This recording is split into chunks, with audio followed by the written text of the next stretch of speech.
Giniit ng Commission on Elections o COMELEC na walang nangyaring dagdag bawas sa resulta ng 2025 midterm elections. Kasunod yan ng biglaang pagbawas ng boto sa ilang mga kandidato base sa lumabas na transparency servers. Para sa update, may live report si Mobile Journal Merrimon Reyes. Merrimon, ano ang paliwanag ng COMELEC sa nagbago at tila mabagal din na pagdating ng mga resulta? Pops J, sa isang press conference nga kanina umaga, pinabulaanan ni COMELEC Chairman George Erwin Garcia ang sinasabing dagdag bawas at vote manipulation. Paglilinaw ng COMELEC mula sa mga presinto ang real-time na datos na kanilang nakukuha at ito ang pumapasok din sa server ng COMELEC, media at election watchdogs. Ang kaibahan lang ay kung mayroong programang ginagamit ang mga entity para linisin ang pumapasok na datos. Narito ang naging pahayag ni COMELEC Chairman George Garcia. Yung pong sa NAMFREL, PPCRB Media, Majority-Minority, hindi siya real-time kaagad. Kasi kinakailangang iproseso yung data na natatanggap nila. Sa amin, kita nyo kaagad yung boto. Dito sa mga entities na to, baka hindi nyo pa kaagad makita ang boto, sinabihan po namin sila yung mga nakakatanggap na ito. Yan. Merong program na kinakailangan kayong gawin. Yung program na yon naglilinis so that ang matatanggap nyo sa halip na 5, yung 3 na lang.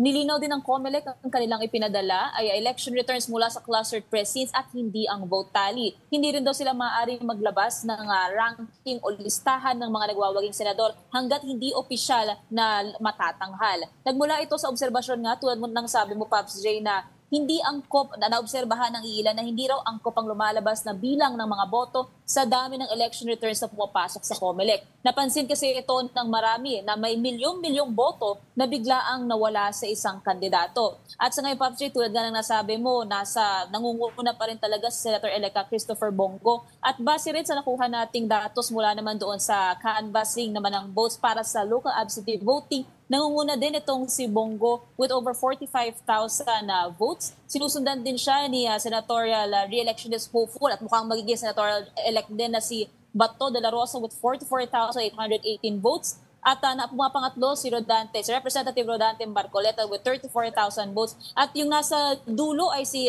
Colonel Bosita and si Doc Marites Mata with 14,431, sitting in at ranking 13th doon na base sa local absentee votes natin sa Certificate of Canvass. So far, mula doon sa 100,000 na registered voters natin for LAV, ang total number ng balota na nabilang ay 52,067. So yung naging voter turnout doon is around 52.07%. Pops J. Merrimon, may naging usapan daw ba na dapat i-cleanse ng media outfits ang datos na natatanggap nito sa COMELEC data server? Paano naman gagawin kaya yon? Pops J, yun yung pinaalala kanina ng COMELEC na mayroon naman daw dapat na ginagamit na system or program para malinis yung mga datos na ito. Pero laging sinasabi rin ng COMELEC, partial and unofficial counts pa raw ang lumalabas ngayon at dapat manatili pa rin nga umaantaba yung mga nakatutok doon sa official list ng mga magwawagi o itatanghalin na mga senador at even yung mga party list para na lang mas maging secure talaga itong mga nakatutok sa halalang 2025. Pops J. Pero Merrimon, paano ipinaliwanag ng COMELEC yung delay ng pag-transmit sa transparency servers? Hindi ba dapat real-time yan? Pops G, real-time nga ito, pero yung isa sa nakikita nila na potential factor kung bakit nagiging iba yung representation o yung presentasyon ng mga datos ay posible nga doon sa paglilinis mismo bago siya mailabas. Pwede yung iba, hindi na ilinis, na ilabas na, o kaya naman ay nai-imbak daw yung mga datos. So may kailangan din daw tignan o busisiin na maigi pagdating sa transmission o yung canvassing nga ng mga boto. Hindi lang para sa servers ng media, pati na rin ito sa election watchdogs, at lalo-lalo na sa lahat ng mga nakatutok na maaari naman daw tignan yung iba pang mga lumalabas na numero sa iba pang mga nakatutok. Pops J. Merrimon, may naibigay din bang statement ang contractor nila na miro hinggil sa mga palpak? Hindi lamang dito sa transmission, kundi pati sa mga automated counting machines na pumalya. Manipis daw na ballot paper at ink na hindi naman daw indelible.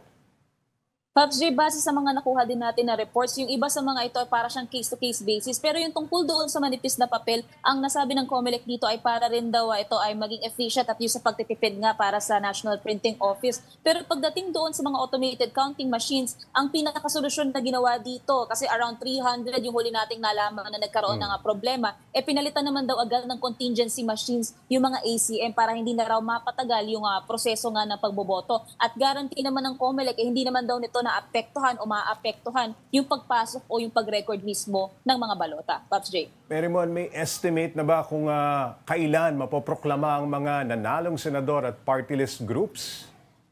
Pops J, mabilis na mabilis nga, lalo na yung sa mga local proclamations. Pero sa mga nag-aabang sa national proclamations, tinitignan ng COMELEC na ngayong Sabado 17, opisyal na nilang mahahalal ang mga manunungkulan na mga senador. Pops J. Ngayon, maraming salamat, Mobile Journal Merimon Reyes.